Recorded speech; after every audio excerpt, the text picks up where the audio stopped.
Maharana Pratap PG college जंगल दूषण गोरखपुर के वाणिज्य संकाय में सोमवार को देश के ज्वलंत मुद्दा कृषि बिल पर व्याख्यान आयोजित किया गया। महाविद्यालय के अर्थशास्त्र विभाग के प्रभारी डॉक्टर मंजेश्वर ने बतौर मुख्य वक्ता कृषि बिल की संभावनाएं एवं आशंकाओं पर विस्तार से जानकारी दी। 1991 की कंपटीशन पॉलिसी आप लोग पढ़े होंगे, ध्यान होगा।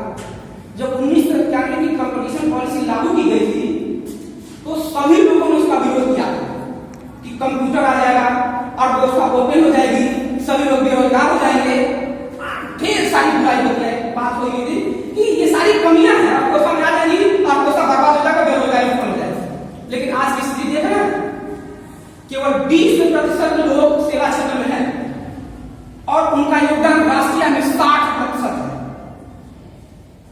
सेवा क्षेत्र में 20% लोग हैं, उनका राष्ट्रीय आय में योगदान 60% है और किसान 50% से अधिक किसान जनता कृषि में लगी हुई है, लेकिन उनका राष्ट्रीय आय में योगदान केवल 16% है। महाविद्यालय की परंपरा के अनुसार विशिष्ट व्याख्यान की श्रृंखला में आज 14 दिसंबर 2020 को वाणिज्य विभाग के तत्वाधान में अर्थशास्त्र विषय के प्रवक्ता श्री मंजेश्वर जी द्वारा कृषि कानून का महत्व किसानों के विशेष संदर्भ में विषय पर व्याख्यान प्रस्तुत किया गया।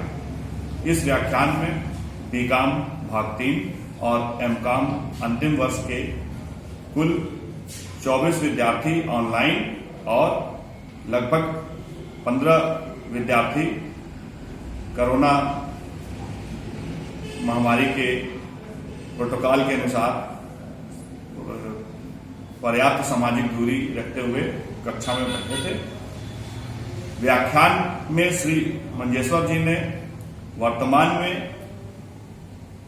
समृद्ध किसान बने इस उद्देश्य से केंद्र सरकार द्वारा पारित कानून के महत्वपूर्ण पहलुओं के बारे में चर्चा की।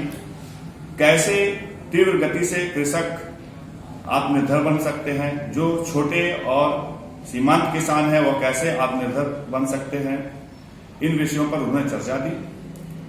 उन्होंने न्यूनतम समर्थन मूल्य, नए कृषि कानून में जो समर्थन मूल्य की बात है उस पर अपने विचार दिए।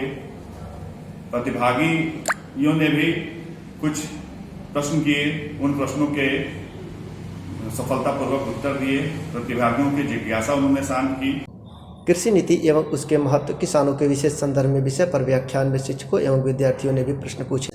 महाविद्यालय के मत्स्येंद्रनाथ कक्ष में हुए व्याख्यान में डॉक्टर मंजेश्वर ने कहा कि तीनों विधेयक कृषि क्षेत्र में सुधार के लिए ऐतिहासिक कदम है। क्योंकि एमएसपी ही उनको सपोर्ट करता है कि आपको अधिकार होता है, कम से कम इतना पैसा आपको पेमेंट होगा। जो विपक्ष में खड़े हैं, जो समर्थन कर रहे हैं, वो उन्नत राज्य के व्यक्ति नहीं है, वो छोटे छोटे माध्यमिक किसान जिनके पास मंडी में बेचने की जरूरत नहीं पड़ती, वो सपोर्ट कर रहे हैं। जो पार्टी का कंप्यूटर रहेगा वो भी तय रहेगा, वो भी फिक्स है कि उसको जब गेहूं उत्पादन होगा वो आएगा, पहुंचाएगा, पूरा करना लेके चला जाएगा, मार्केट से उसको खरीदने की दिक्कत नहीं रहेगी। कृषि उत्पादन की बिक्री में प्रतिस्पर्धा बढ़ेगी तो किसानों की आय भी बढ़ेगी। उन्होंने कई विधेयकों का उदाहरण देते हुए कहा कि कृषि विधेयक किसानों के हित में है।